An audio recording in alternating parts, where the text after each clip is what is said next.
mail deliver pretty there we quick go. We're live. internationally. Oh, we're live. Okay. Go on, sorry, carry on. What were we going to say? No. Say hi, innit? All right. Didn't want to cut you off mid-flow. No, it's very perfect. Right, hi guys. Welcome to the Tat Chat, our regular Tuesday hangout. Had a couple of weeks off because, you know, what with one thing another, holiday and everyone knows what's been going on. So yeah, we took a couple of weeks off, which is always nice actually, and it's good to be back in the seat. I'm here with Zahir and Tom, and potentially Carla is going to try and pop in as well.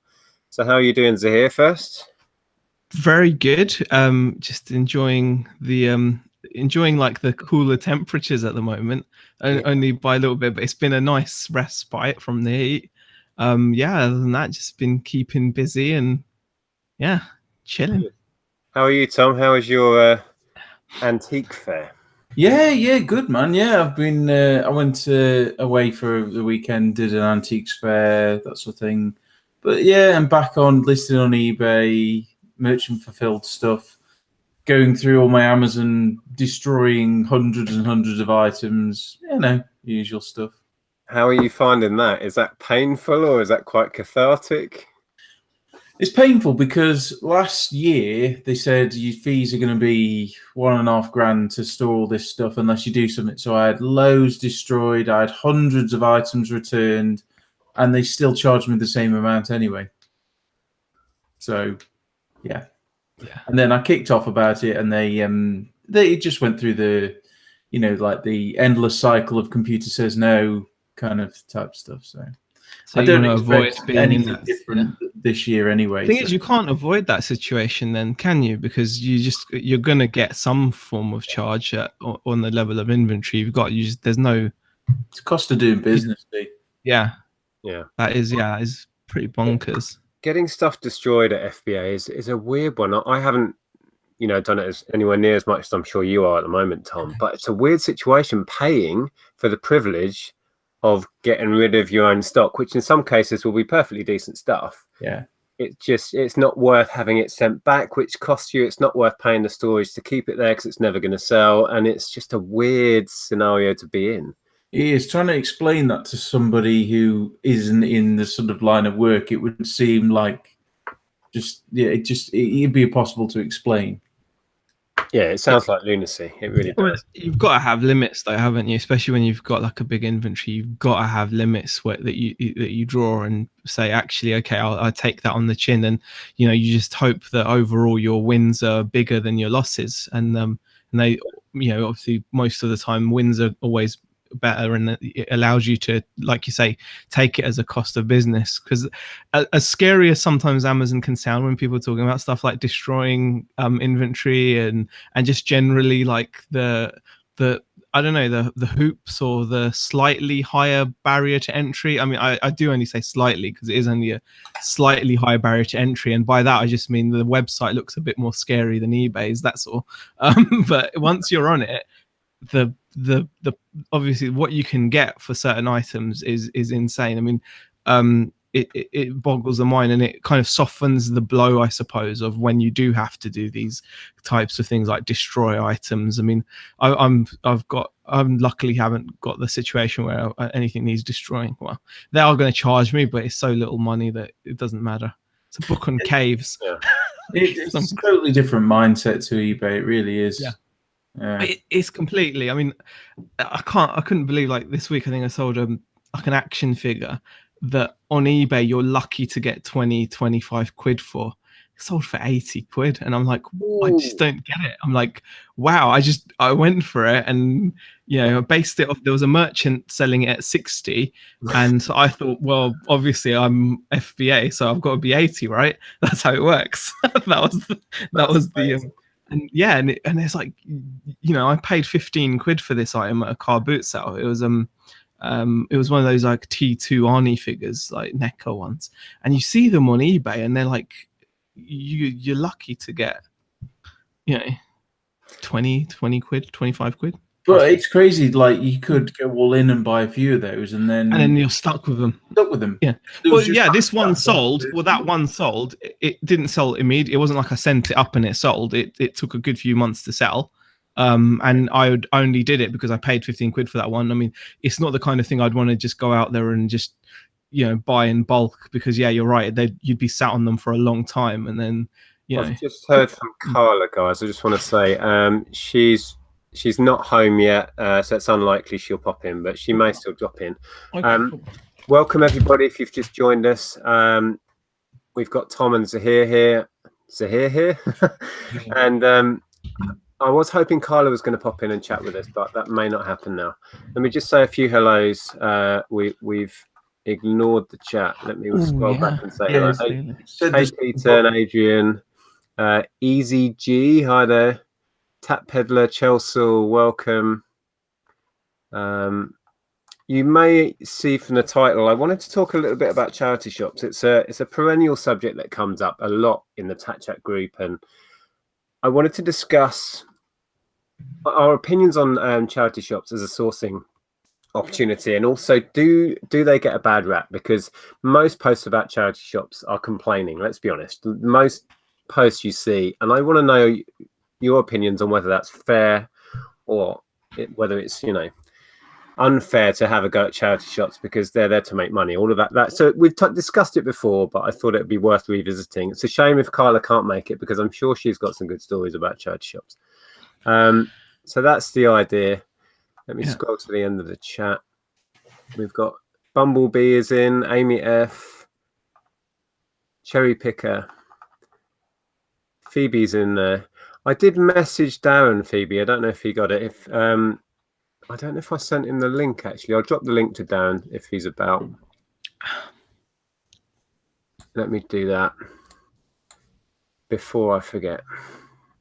It's funny, I was talking about charity shops with my father-in-law over the weekend, because he really gets very angry with the pricing and also them selling new items as well. Because we went in one, it was like a hospice one, and they were selling, I kid you not, bin liners, rolls of bin liners. I mean, with their branding on and stuff. And I think, was it a Sue Ryder by any chance? Because they have masses of. No, this was like a hospice type. I think it was 7 Hospice or something.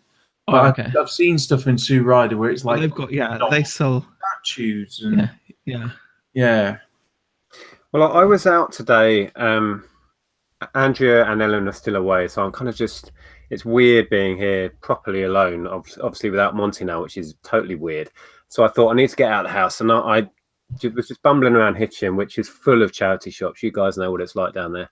So I popped in a few, and I went in one, and they had a sealed board game. It was nothing particularly special. It was one of those sort of higher end games, so that it was probably like 40, 50 quid new maybe, but they had it sealed at 25, which was beyond what it was going for on the usual platforms. It just seemed a bit of a joke. But then next to it, just along on the shelf, nice, got a Polaroid 636 for 3 quid, virtually like and I think that sums up my opinions on charity shops. And yes, you can moan about certain cases or certain items, but if you look hard enough, there'll be something in that very same shop. And I don't know if you have the same opinion, but I think you just have to look that bit harder, because yes, they are wising up to some things and they've got weird opinions on the pricing of some stuff, but they're not going to know everything, and they miss stuff. I think there's like two sides to this story though, because I think I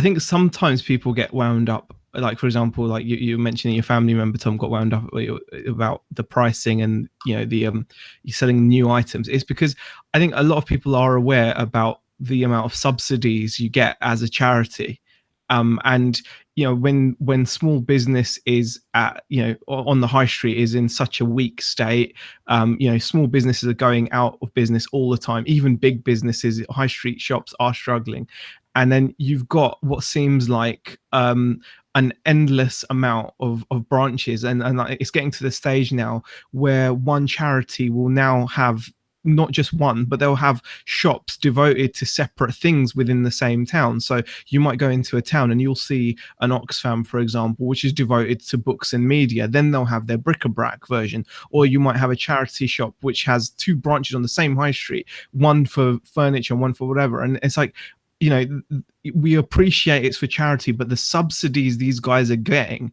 to be able to have that space, and then for them to give back so little in terms of value to the community when their stock is in the main donated to them, it's going to rub people up the wrong way.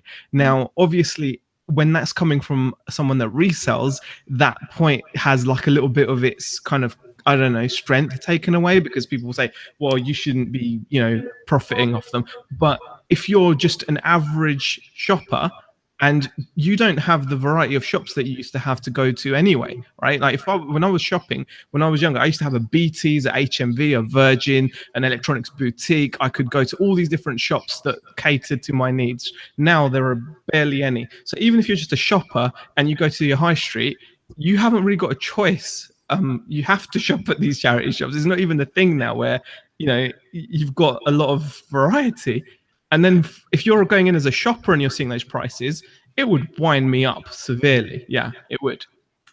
Yeah, I mean, that's why his sort of opinion I listen to, because he isn't a reseller or anything like that. He just goes in to buy books to read himself and interesting bits of bric-a-brac for his house. And he's like, what place do some of these new items have? You got, like you said, small businesses down the road going out of business because the subsidized charity shops are stepping on their feet, which seems inappropriate. Also, another point, what another family member said is they wanted to get rid of some stuff, and they wanted to know what was the best charity shop to give to that guaranteed to maximize the sort of how much money actually goes to the charity, because they didn't want it get used up in paperwork, if that makes sense. So they were saying that they'd rather take it the tip than give it to charity, because they thought, well, it's just going to get used up in bureaucracy, which I thought was shocking, really. Yeah. I think it's fair to say that the kind of good old days of the dusty charity shop with a couple of old ladies in just randomly pricing stuff up, that time is gone, and they are well-oiled, efficient businesses most of the time. Have we got feedback from somewhere? I keep hearing an echo. Oh, it might be my room. Also, I'll turn the gain down. No. What about headphones? Because if it might be coming through your speakers, I think that's what it is. Turn it down a bit. Yeah. We'll rock the headphones. I could certainly hear it when you were talking, Z. I don't know, and I muted myself during that, and it didn't change it. Yeah, I heard. I was going to say to the chat, actually, please feel free to get involved. Let us know your opinions on charity shops, whether you think they're unfairly treated by the reselling community, whether some of the opinions that are leveled at them, are fair, because they are there to make money the same way we are trying to make money out of them. And is it fair to discuss them in that way? I saw a couple of comments going back. Oh, Lex is in. Hi, Lex. I didn't notice your super chat on Sunday. Thank you so much for the donation to the animal shelter. There was so much coming in, I just couldn't keep up with it. That was amazing. Oh, Darren can't make it as well, Phoebe says, so that's fine. Sparrow's End, which is Mailers In, says, totally agree. Even the most expensive shops have some good stuff at cheap prices. They make assumptions about what something is worth, and it's often wrong in both directions. And I think that's true. That they can go wildly over the top on the strangest things. And then, somebody who's doing the pricing that day has no clue about something else, and it goes out. And it's just, I think if you go regularly enough to any charity shop, eventually you're going to pick up that little gem. And it's about persistence, really. Yeah. I also think, oh no, Karen. No, I was just going to say, Nick, the problem is that as a reseller, efficiency wise, if you go into a place, and I went into one and it had Harry Potter books, hardback, like 14th edition ones, $5.99 each. Wow. You've got to make a decision, and then I looked at a couple of other, but there's graphic novels, $8.99, and it's like, well, actually, I'm not going to spend the 10 minutes looking through the books because I've got a clue here that it might be too expensive. So I just walked out. Yeah. Not in disgust or in that style, but just it's not worth my time. So I don't know. Yeah, I don't actually use charity shops to source. Really, I pop in them if I'm there, I mean, gone are the days really where I'll think what I'm going to do today is go charity shopping, because for me, it's not really, I don't get the payoff. You know, to really do charity shops well, I'm talking doing a whole morning or even a whole day of it. And I'm not sure I'd get the benefit from that compared to boot sales or trying to source a job lot or something. So do you guys still see charity shops as a, you know, as a main source of getting stock at all? No, it's been the very bottom for me for a while. I mean, what I would say as well is that when I think it's also important, to keep your opinions in check as well, because in a way, it's a very polarizing topic, and the reason why I say you should keep your opinions in check is because as a business, it doesn't really matter why they price them. I think what Tom touched on there was really smart, because it wasn't in disgust that he left that charity shop. It's just because you made that call that it's bad value for time. And when you look at charity shops as a source of stock, and I've said this many times before, they're not an efficient. They're probably the least efficient source of stock, because the time it takes to get around a significant amount of them, or enough to come away with enough stock. It's just the lottery aspect of it is quite high, unless you're in certain niches, and by that I probably mean books and clothing. I think I can understand why, if you've got charity shops with massive books, media, sorry, I'd put in that stuff that you can scan for Amazon, or clothing, which you can get in abundance. If you're not into those things, then and I'm not, then I don't get the value. But also I think it's just not efficient use of time to sit there crying about how they do what they do. At the end of the day, they do what they do. You've got to do what you're doing, and be on with it. Most of the friction that occurs, and when you hear stories about people being refused service or being told they can't buy, only happens when people basically stick their noses in other parts of people's lives that don't concern them. We all know it shouldn't matter why a reseller buys an item at the ticket price. There's going to be some people that are going to say, Nick, you only pay £3 for that Polaroid camera, it's worth a lot more. That's morally wrong. But we all know that's a rubbish argument, because you paid the price that was asked for, and whether you choose to take it outside and drive over it in your car, or you choose to send it to Amazon or eBay or whatever, that's your call. It's yours now, because you've paid the ticket price. Yeah, absolutely. And that argument is so fundamentally flawed. It's ridiculous. It's different if you'd gone in and gone, oh, this Polaroid camera's priced at £20. I think you're having a laugh here. I'll give you £3 for it. Yeah. That's different. Yeah, trying to create a margin that isn't already there. If you're going to try and sell it for 20 and you go in and it's priced at 20, and then you complain to them at the price, that's wrong. I've seen people haggling in charity shops quite a lot. It's bad. Yeah.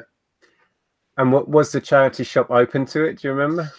No, for the most part, the only time I've seen it is when it's something they've had for ages that's big and bulky, and it's maybe an independent charity shop, that sort of thing.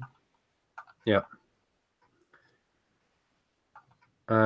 Adrian says, I only buy from charity shops as I can't get to car boots. Charity shops know what they're doing and have been told face to face they get their prices from eBay, mainly games and clothing. And that's been going on for years, and I think that's here to stay. And why wouldn't they? How else are they going to accurately value secondhand stuff? And they're not daft, most of them. Everyone does that, don't they? It goes to eBay. I mean, the Sparrow's End makes a good point. She says that even national chains differ from place to place. Like Sue Ryder is all over the place. In my town, everything is less than £3. Every dress, regardless of brand, is £3. Elsewhere, it's expensive. Now, obviously, if you've got a charity shop which is offering that kind of price, then that's fantastic, isn't it? And you've got to look at what's down to an individual staff member sometimes, doesn't it? Whoever's in on that day pricing up. It's just literally, it just comes down to somebody's opinion on that day of what something's worth. Well, unless it's one of those. Have you ever been to one of those where everything is $1.99 or everything is 99p? I love across them. the board. I love one of those near me in Letchworth, and it was amazing. It wouldn't matter what the item was; it would just all go out across the board. It was $1.99 or less, I think, and it was awesome. Did you find there was stuff in there? There was a Bernardo's one like that near me, and I'd find stuff in there that I'd seen in other charity shops marked up more expensive. They haven't been able to sell it, so it ended up in there, which is funny. So it was originally like loads more, and now it's $1.99. So there was one like that. This was funny. There's a Salvation Army. I feel like we're bashing them a bit, but there was a Salvation Army that DVDs were $1.99 each, and I think I sent you a photo that they had a sale where they were 10p each. So they went from $1.99 to 10p each. And even at 10p each, there was a lot that it wasn't even worth 10p each. It was ridiculous. Yeah. But that's because they got loads. Do you remember what Darren was saying last time we chatted with him? That a charity shop near him, once in a while, will say, all of our media is free because they have so much. And you and I know, we all know that your average DVD is pretty much worthless. It's the same with CDs. So just to clear space and allow for more stock to go out that is fresh, they just give it all away. And it just seems that if they priced it a bit more keenly in the first place, that would solve that problem because it would turn over. I mean, charity shops, we're bashing them, but they are good if you're starting out. Say you don't drive or something, you're just sort of starting out, want to pick up some bits, or learn a new area. They are good for that. So I'm not going to bash them completely because they are good if you're starting up, definitely. And plus, I think as some people have mentioned, it comes down to, your area. You might be lucky and you might be in an area where they are very reasonably priced. Reselling Polly says it doesn't bother her what they charge. She just learns which ones to source out and which to avoid. So, if you've got enough choice, then... And if you are going out regularly, you soon find a route through a couple of towns and you avoid the ones where you never find anything. And you can make it work. When I was saying that I don't tend to use them now, it's just not an efficient way for me to get the volume that I like to pick up. You know what I mean? At one or two decent boot sales, I could pick up what I could pick up in a week's worth of charity shops. And it just makes sense time-wise for me. But I think that's the next step, though, isn't it? In a way, that's like you feel that way once you've done it. In a way, like once you know what you can do at a charity car boot, then you've got something to compare it with. If you've only ever done charity shops, then you're going to be happy with what you're finding. And you can hone your skills. And we all know people that source amazing stuff regularly at charity shops. Joe, particularly people in the clothing line. I think it's Bobby, isn't it, who does it? Yeah, he does amazing at charity shops. And he has honed his craft to a point where, but he gets to know the staff and that sort of thing. He's friendly with them. He gets to know the managers, and they hold stuff back for him, that sort of thing. And he really he finds the charity shops where it's like a little village with like one in that nobody ever goes to, that's only open on a Tuesday and a Thursday, one of those kind of places, and pulls out like barber jackets and stuff like that. So exactly. I mean, it's horses for courses. I mean, we can only say what works for us and what doesn't. And I can't really bash charity shops because I've had some incredible deals out of them over the years. So it's hard to be down on them, really. I think it's just acknowledging that there's more consistent sources of stock out there, which we prefer. I mean, I suppose the benefit of, like you said, going and working really hard on a Sunday, hitting like 2 or 3 charity shops, 2 or 3 car boots, where you can come away with buckets of stock. I mean, that time when we met up and Tom got all that media, I mean, how long would it have taken Tom to have come up with those titles for an FBA shipment if you were sourcing them at a charity shop? How long would it have taken you? You did all of that in one morning. One purchase, and you've got several hundred really saleable media items. That would have taken you months in charity. From a business point of view, it makes sense. But there is the advantage of the charity shop that they are a proper business. You get a proper receipt. You can pay on card. So there are the benefits there. It does make paperwork a little bit easier to do rather than cash in hand to some dodgy bloke in a field or round the back of Asda car park or something. Yeah. So yeah, there is that as well. Peter's commented, most of the charity shops around me sell overpriced rubbish. So although he does say I found the odd gem, and that kind of sums it up really. It's persistence and it's really knowing what you're looking for. And Chelsea says, I've got a foot in both camps now. My local charity shop knows I'm a reseller and often ask me to help with pricing. So, yeah. That's Mel from Sparrow's End says, I only use charity shops to source. It suits my circumstances and I have access to flipping loads, including a 99p one. I love places where it's a set price. It's like at car boots. If you go to a car boot and there's like a rummage box and everything's 50p, I just can't say no. Yeah. I mean, I go to charity shops personally as like a day out. It's like almost like fun, really. Yeah. Reselling Polly says, personally, it doesn't bother me what they charge. I learn which ones to source at and which to avoid. And that's key in this. I think we over time, you'll find out where you're more likely to get a gem.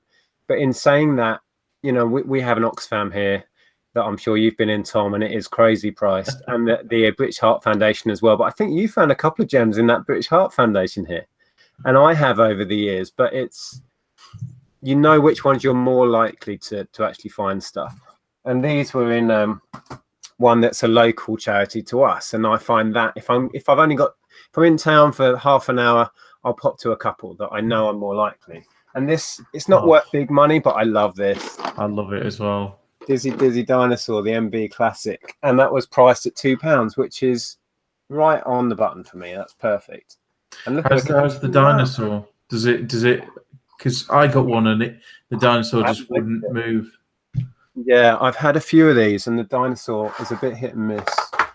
I had that as a kid. It's great. It's a great game. I've never played it, but it's so clever, isn't it?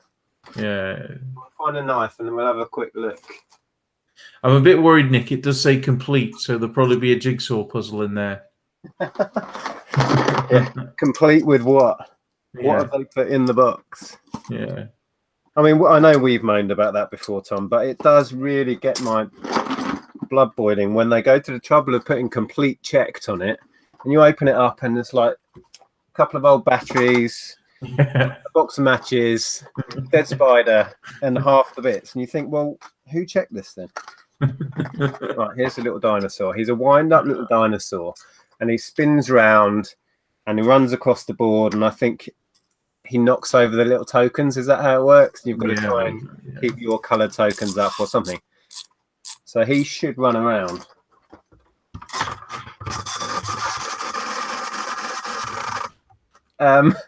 Fail.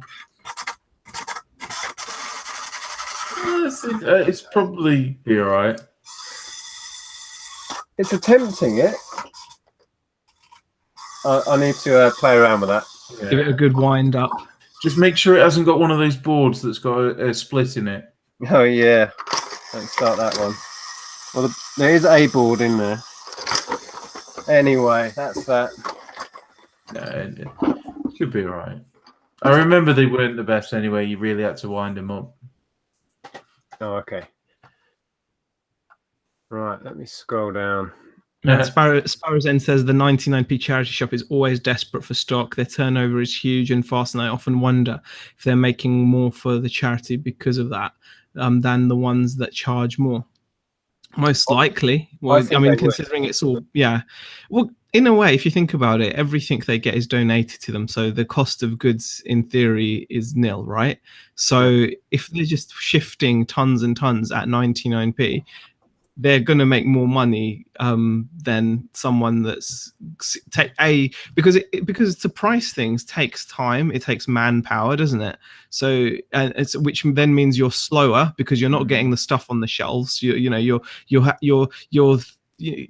you often see this happening. Like goods will come in, but then they'll have to sit there until like the expert or the person that knows how to use eBay is in whereas they could have sold that stuff 10 times over between, you know, the Tuesday and the Thursday when the guy or gal is next in.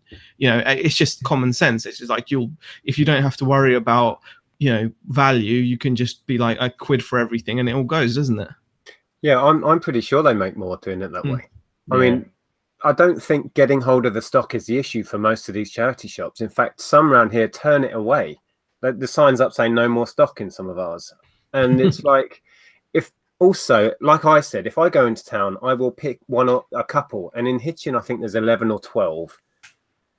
So that just stands to reason that the ones where it's reasonably priced, all at 99p or whatever it is, they're attracting that many more customers. And when you're there, you're almost certainly going to spend 3 or 4 quid every time you pop in, because you'll take a chance at 99p, won't you? You know, it's a different mental game at 99p each. So I think they do way better, and I think it's a better model. Obviously, they're going to undersell X amount of stuff, but that's what keeps people coming back. Yeah, it'll balance out though, won't it? Because they'll be able to shift. Say they're doing 4 for a quid, they'll be able to shift all those copies of FIFA they've got, because people will buy them for the cases and whatnot, which will outbalance the fact that they sold a 5 quid thing for 25p.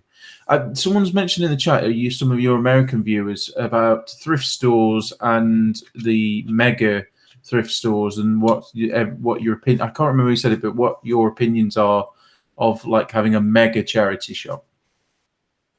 We've got a really big one near us, the cancer research one.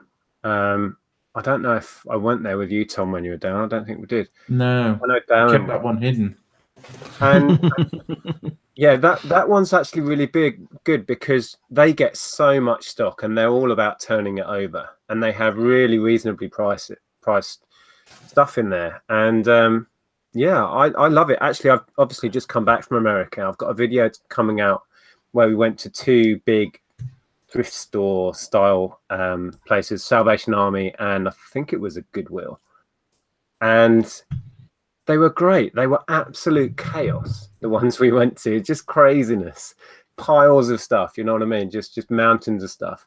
We didn't buy a lot because we would have had to carry it home anyway, but yeah, they were great. There was just so much stuff. Endless rows of clothing. If you were a clothing specialist, I think you would go nuts in those places. Yeah, I took an empty case when I went to America last and filled it full of stuff from the thrift stores.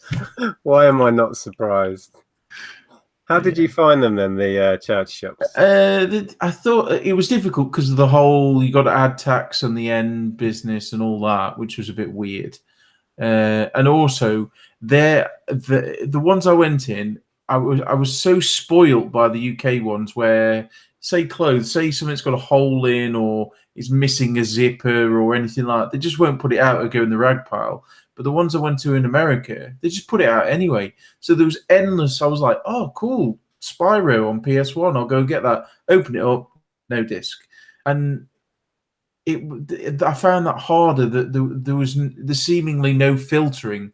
They just put it out regardless. I mean, that might be just where I went in California, but that I found quite difficult because it was sort of more of a car boot style, and it was buyer beware rather than we're going to do some filtering here before it goes out. Yeah.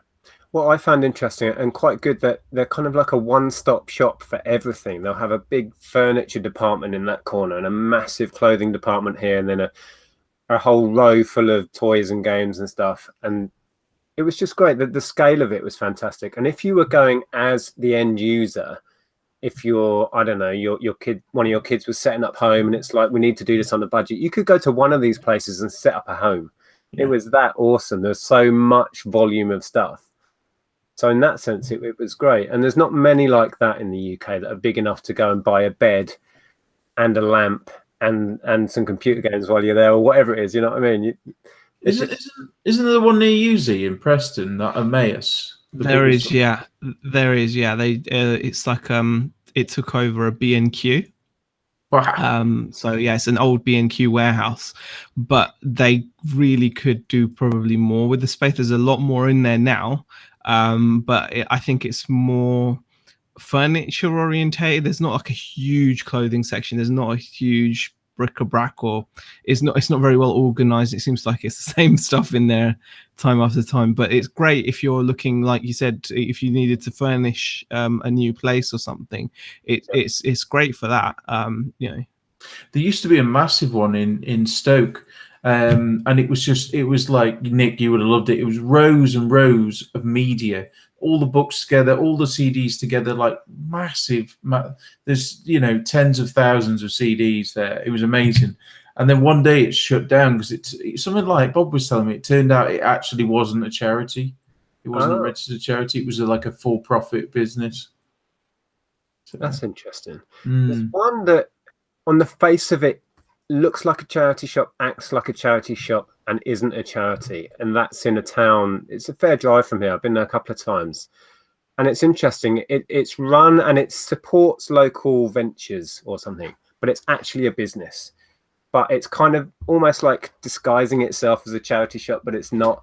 But it supports X, Y, and Z. So it sounds like it's a charity, but it totally isn't.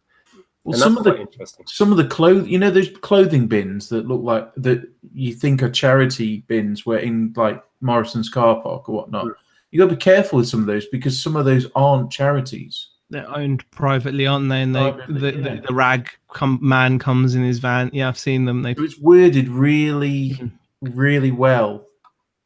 You got to be careful. Easy G says, one of my friend's wife works in the charity shop, and she and her colleagues are always taking the good stuff from the shop before it goes out on the shelves and just paying a token amount into the till. I mean, that's probably happened since day one, right? I mean, if you're volunteering, I think it's easy to get into like a mindset about things like that. But that's probably happened since day one, right? I mean, if you're volunteering, so much that goes on, and there must be a percentage of volunteers that are there half because they just want the good stuff. But they're still volunteering, though. It's not it's not free, is it? I mean, again, you have to question, right? You've got to give up the time. If you're pulling a 4-hour shift, okay, and a copy of Crash Bandicoot comes in and you get all excited, 4 hours for what, 25 quid? Yeah. It's not as amazing as it sounds initially, right? I mean, Crash Bandicoot, everyone gets excited. You'd have to have that coming in every day, but like my nan she was a manageress of cancer research in the 90s sort of most of the 90s. And as a kid, probably where it got me started, I used to be in the back messing about with stuff. And like they couldn't sell knives there, stuff like that. So I had endless amount of pen knives as a kid. I mean, these days, it end up being in tabloid newspapers, 9-year-old kid with 25 pen knives walking down the high street. Yeah. But like anything that they couldn't sell, like fur coats, my nan used to take them and because they were just going to go to rags. So she'd take them and then sell them to like an antiques dealer, stuff like that. So it went on back then.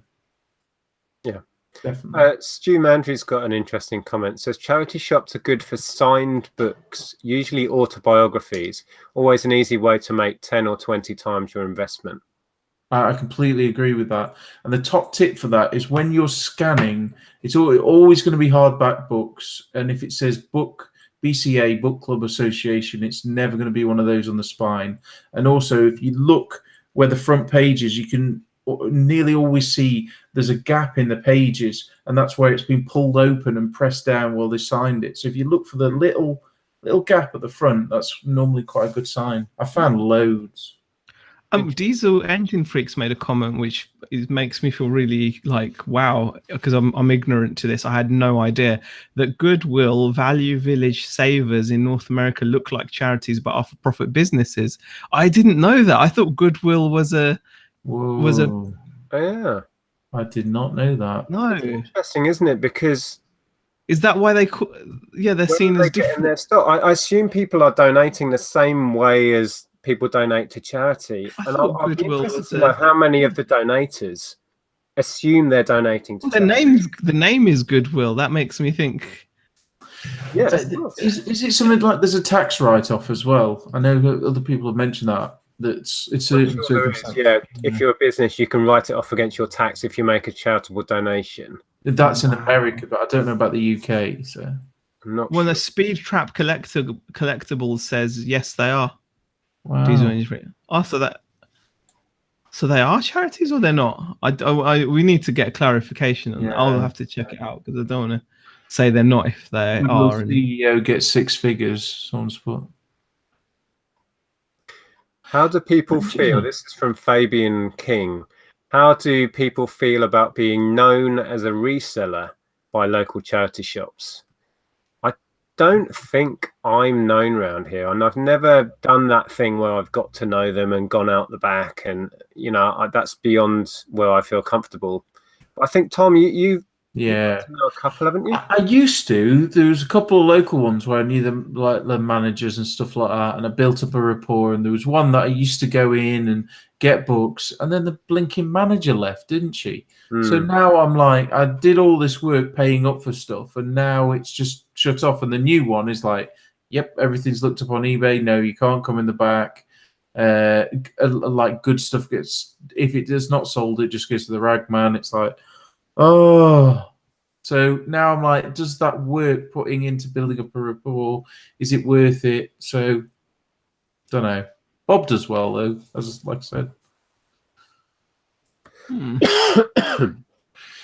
knows? Jennifer says there, my money will go less and less to these overpriced items, off to garage sales, flea markets, auction, estate sales. She says, I'm ahead of the game there. Well, I think it's just. I think it's just you as a business, you do make a decision, don't you? You've got to minimize your costs, right?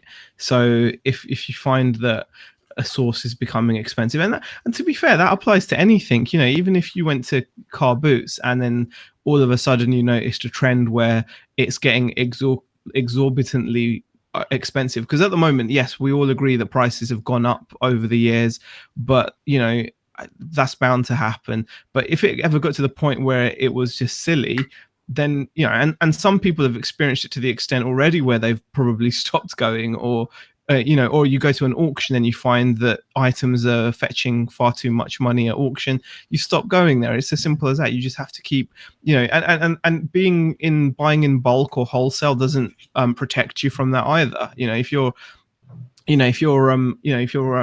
like buying job lots and massive deals and bundles, but you only buy them if the price is right. At the end of the day, if the price is right, that's what it comes down to. It's like people say, profit is made at the time of purchase, not at the time of selling, and that's kind of true. I mean, it's not fully true. It's all about the numbers. It's black and white. Yeah, exactly. And that's why it makes the decision for you. Yeah, it comes down to a financial decision. And that's just so matter of fact. There's a really good comment that I think sums things up really well here. Where's it gone?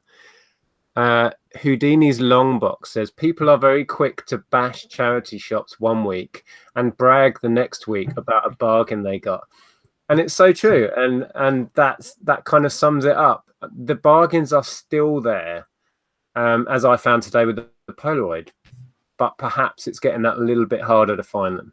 I think that kind of sums up my opinions now. And maybe why people brag is because it is becoming that rare that you find something that you do want to talk about it. But yeah, it is, Barry, it is if the price is right, come on down. It's about the price. You had to go for it, didn't he?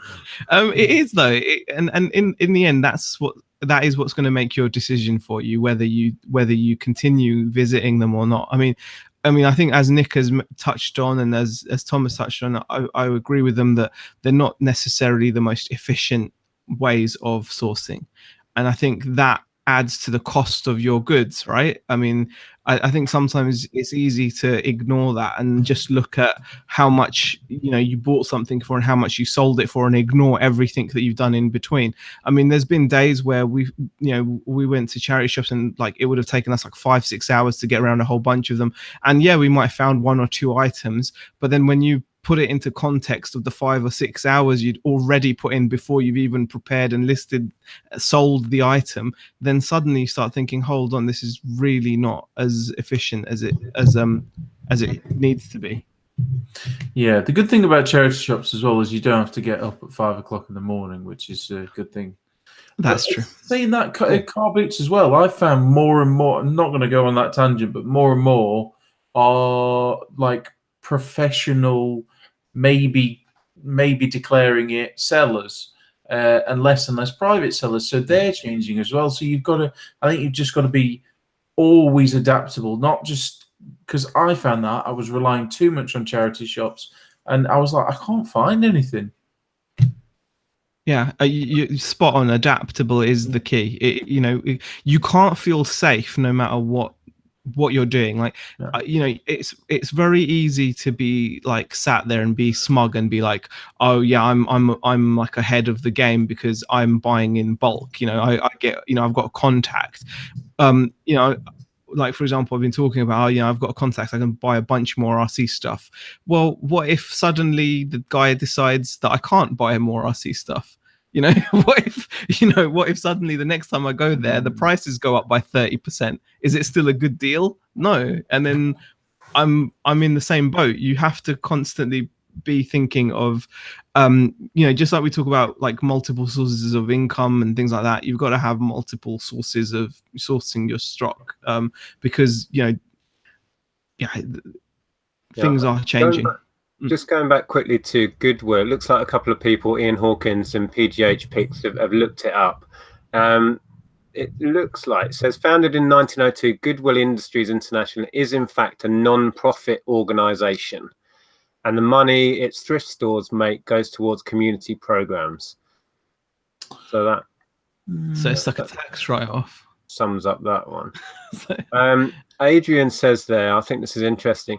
I have now told all the charity shops I go in what I do, and to be honest, it's helped me as I've gained access to stock not put out, or things have been saved. And I've heard a number of people say that, and I often question why I don't do that. I mean, mind you, I don't go to charity shops much these days anyway, but I never felt comfortable doing that. It's really odd.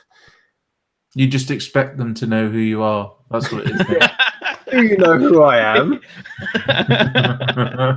Yeah.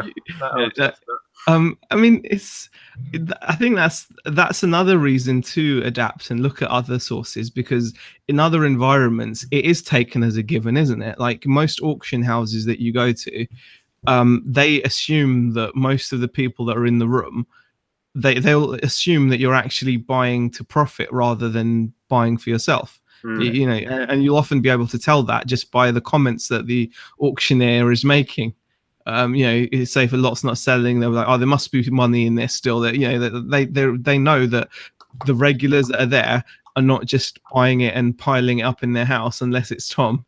They are actually, Tom just turns up to just buy it and fill it up. It's like, well, dealers he sells it when he fancies.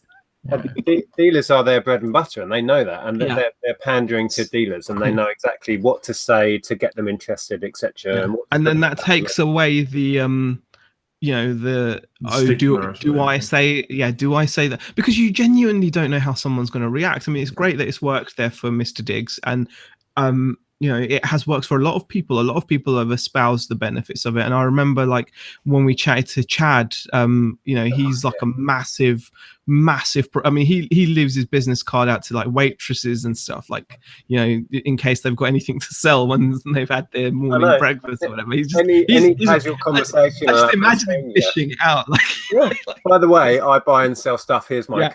And I think it's brilliant. I don't know that I'll ever be comfortable with. Not everyone is comfortable, and I suppose it's because you don't know how some people are going to react. Some people will, literally ban you from the charity shop if you say that. Like, they'll be like, I've tried giving out my business card and stuff like that, but then I get annoyed when people are calling me all the time offering me stuff. Like, I've got this bloke and he's texting me today. He's like, I've got more stuff. It's like, Jesus Christ, I haven't even processed the stuff I got from last week. It's ridiculous. Well, that's a good problem to have, isn't it? It's a first world problem, definitely. But like the other side of it as well, though, is when you're like handing out your cards and whatever, and if someone flips out and bans you from your favorite shop, I mean, it's just, even at boot fairs, hasn't this happened? Nick, hasn't this happened to you where someone refused to sell something to you? Yeah, Yeah, They, they they got took really, really yeah nasty they, about it. they took it back off you. It's like, what? It's like, how can you possibly have guessed that? But imagine if you plucked up the courage, you were like, all right, today's the day I'm going to tell someone I'm a reseller. Imagine if it was that guy. Yeah. Well, that's kind of what happened, because that was back when we were clothing only specialists, and I was picking up a bunch of kids' clothes, and it was the old they did the what age are you buying for, and I said, oh, all sorts of ages, and I just kept picking out the good stuff, and then he said, he basically confronted me with the question, are you going to sell this stuff on? And I thought, oh, sod it, I'll just say yes. And he's like, I'm not selling it to you then. And I was dumbfounded in that moment, because I was like, well, I said, I'll pay you the ticket. He had it all labeled, you know. And I said, I'll pay you what you want. And he said, no, you're not having it. That's business 101 right there, guys. Yeah. You know, So someone buying customer, turn them away. Yeah. Like, no. I said to him, it doesn't make any sense. My money is as good as anybody else's here. And it was really, really odd. And I think that has really stuck with me with regard to telling people what I do and how I do it. Yeah, I mean, I can understand that. Yeah, it's bonkers when you think about it. Gary from Southwest Sellers is in. He says, I filled my car at auction today, £200 spent in 5 hours, sourced more than I would spending hours and hours going around charity shops. And that's going back to the efficiency of time with charity shops. And that's not to say it can't work for many people, and I know it does. But yeah, I mean, auction. But then again, you can lose a whole day at auction and not win any of the lots you want. So there's that side of it. I'm sure, Gary, you've had a day like that maybe, where you sit there for hours and hours waiting for those couple of lots you really want to come up, and suddenly they go through the roof. Yeah, that's not guaranteed. Yeah, that is a time sink if you do it that way, definitely. I know you can bid at home, but even then, you're always looking and looking. Yeah, looking. You are. Yeah. And plus, you do have to make the effort to go and check the lot. Yeah. So that time's gone. So again, you know, is it efficient? I don't know. I mean, for me, I don't find auctions good, because it's too much like, almost like gambling, because you just no idea. But I found it quite good to just clear some space. I had some stuff that I literally didn't want to look at anymore. And I took boxes and boxes down, and it went for more than I thought it would go for. So I was happy. Yeah, that's what we did about the same time. Yeah, that was quite good. And I'm like, I fancy doing that every now and then, just to. Yeah. Andrew Fieldhouse is in, and he says, oh no, sorry. He is in, but the comment I was going to read was Richard Hale says, the last bargain I had in a charity shop was 2 months ago. MB Games Pokemon Master. That's a great one to pick up. Oh yeah. Got it for £3, but it had bits missing. I'd be interested to know if it said complete like this one. He wasn't in the Wirral, was he? Because I stood behind a guy. I was up in the Wirral, and someone bought that and for £3 in front of me, and I was like, just face, literally, I'd just been to Greg's and got sausage rolls. Like, if I didn't get that blinking sausage roll, you'd been 100 quid up on the day. But then I was like, well, 100 quid now, aren't they? You can get. I think the last time I had one, I think I did really well by getting 65 or something. But that was a couple of years back now. The last one I had was, probably over a year ago now, and I sold this at FBA and I got 80. But I believe you can get way higher now. Wow. It's one of those where the values just show. I mean, it's like the Mewtwo camera. I remember being over the moon selling one for like 80 odd quid, and that was the going rate. This was like a couple of years ago now, and now you can get 200 quid for one if you hold out. Don't be silly here. You ruined that market. You spoiled that. You can't sell them now. I leave them behind it. You got a pile of them because you ruined the market by talking about it. What are you talking about? They haven't gone up. No. Yeah. You know what I mean? Like, but yeah, I was like, I look back, I was like, wow, that's gone up. I haven't. But then again, on the other side, I've not found one since. Yeah. But you see, the market for vintage 35mm cameras has increased, hasn't it? That's kind of this trendy hipster thing now, and it's coincided with, you know. Yeah, but what comes up must come down. So if you've got them, sell them. I'd shift it quick. Yeah, definitely. Reseller niche, who's Mo, says, I've only been confronted once, but it was by a guy following me around a thrift store, not an employee. Wow. He asked what I was doing, and I said that I resell. He walked off mumbling that I'm the problem. What? Wow. Yes. I would Yeah, have had some choice words for somebody saying that to me. that reminds me of that time though that you had in the what was it? You know, you go to that little jumble sale once a year or something. You've got, Oh yeah. and then you have some kind of weird. You're not quite sure whether it was because they knew or not that you were a reseller, but there was some kind of some guy was like, "I'll pay you you asked the price for something, he and you dared look at your phone or something." Yeah. Yeah, what happened was we were looking at this little vintage meat grinder thing. Yeah. And I think they wanted a $5 for it. We weren't contesting the price. We just thought, do I really want it? It's a little bit bulky. I'll quickly, I stood back and I just went on eBay and thought, nah, it's worth a tenner at most with P&P and so it's not worth it. Yeah. And while I was there, this guy was staring over my shoulder. They're quite closely packed, these jumble sales anyway, so I wasn't that aware. No. And he suddenly went, excuse me, I'll give you £10 for that, young lady. And I was like, £10, wow. Oh, here you go, you've got yourself a buyer, to the women. And then he said, I think it's outrageous, you people buying and selling stuff on eBay. I saw you looking on eBay on your phone. And he was shouting this so the whole room could hear. And he was trying to shame us. And I said, what's your problem? It's just and then I said to him, well, anyway, you're going to buy this thing for a tenner then? Yeah. And he didn't. And we walked off and he didn't buy it. And it's just... Well, he looks like, right, you know. But he was the one who shouted, you're taking money away from this charity. And we were like, how are we doing that? We're buying stuff at the prices they're asking. It was just a weird situation. Like, you have to wonder, like, did he go into this charity thing like all hyped up? Like, do you think he kind of riled himself up just to blow off like that? I mean, that was just crazy. He was going to try and catch one of those roots. Those slimy lizards. They've been at home, like, you know, taxi driver style in front of the mirror, you know, like practicing what he was going to say to you when he ran in. Oh, God.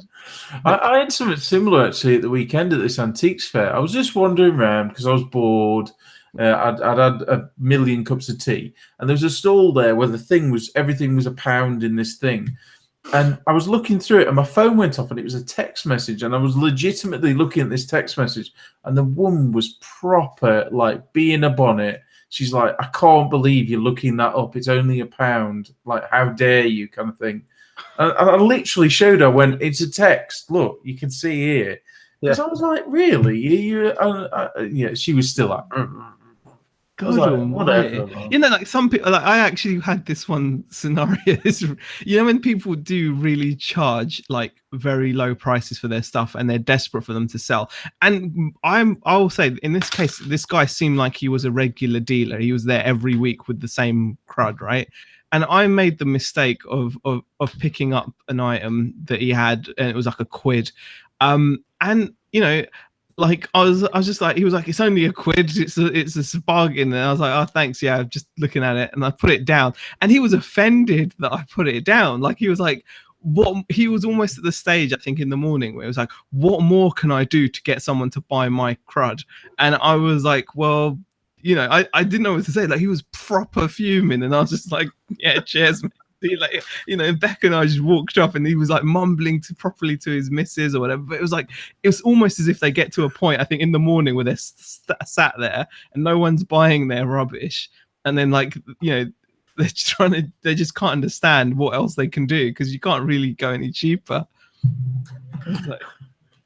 I've had a similar, like, it's only 20p. It's like so hard. It's like I wanted to see what it was. That's all it was.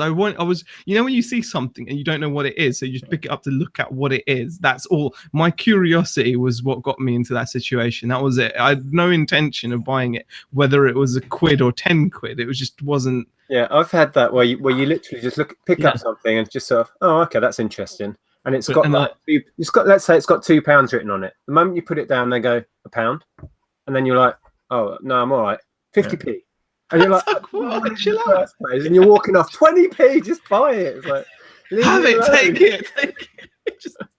I was just reading. Shauna McMullen says, I just walked home from work past the charity shop windows closed. I've seen not one but 2 flat Erics. Now I have to skive work in the morning to try and get there when the shop's open. What are the chances of 2 flat Erics being in charity shops when you walk home? That's amazing. That's Don't crazy. tell anyone where you live. Yeah, I'll be down there. Yeah. There'll be a queue in the morning, like to get into a concert. Like, oh gosh. Right, well, Richard Painter still need to list my Yashica T4. Oh wow, now that's a money maker. That is. I've got one of a camera made by them, but I haven't looked it up yet. And I know if it's the T4, then yeah, you're talking 300 to 400 quid now. I'm pretty sure. I'm gonna have to dig it out. It's in a box somewhere. Oh, I'll just read this out before we wrap up because it's 7:05. Speed Trap Collectibles says, and this is going off on a tangent from charity shops. It says, here's one. I was at a Starbucks last week, looked up the mugs they sell for $12.95. That's dollars, so it must be in America. I bought 4, gave one away. I sold one for $74.95. Wow. And now to sell the other 2. That's quite nuts. incredible. I mean, I've done a similar thing when I was at the motorway services at a Starbucks. They randomly had a Belfast one, and then I think it was an Edinburgh one, and they were closing for refurbishment, so they got them reduced, just 2 random ones, and I bought them and sold them. But they certainly wasn't that much. But I know they can go for, especially if they're really odd ones like Bahrain or something like that. They can be one. Yeah. I just seen in the chat, Adam. I can vouch for Adam. He's not too weird. I think he's a Liverpool fan, but that shouldn't bother you. No. Yeah, no. Right. He's a good guy. We met him at the Northwest meetup. It was quite nice. Cool. We shall wrap this one up. Yeah. We do need to at some point try and come up with a time to have this meetup we've been vaguely talking about forever. So we'll try and come up with something for that.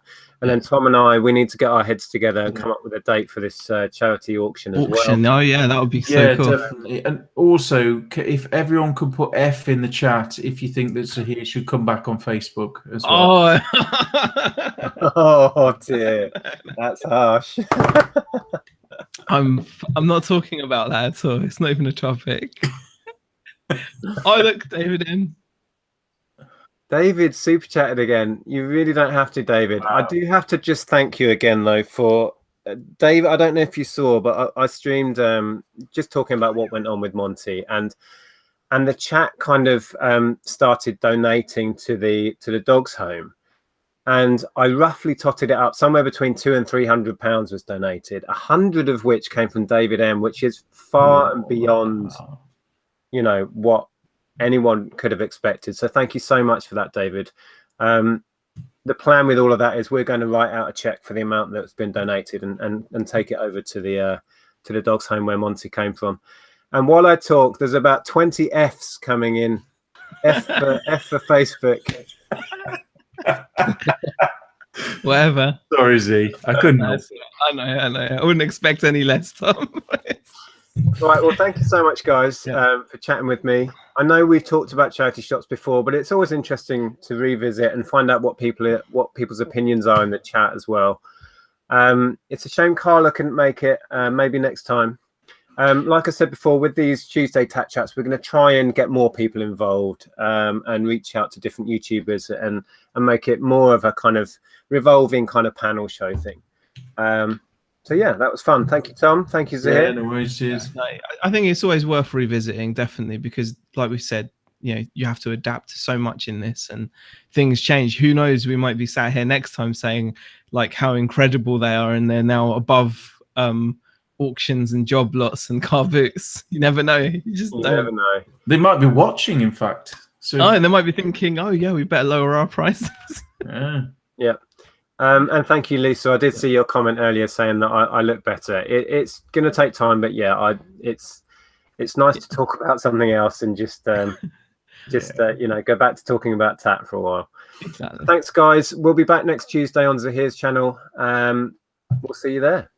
See you later, guys. And by the way, links to Tom and Zahir's channel are below. So if you're not already, go over and check those out. Right. Cheers, guys. Take it easy.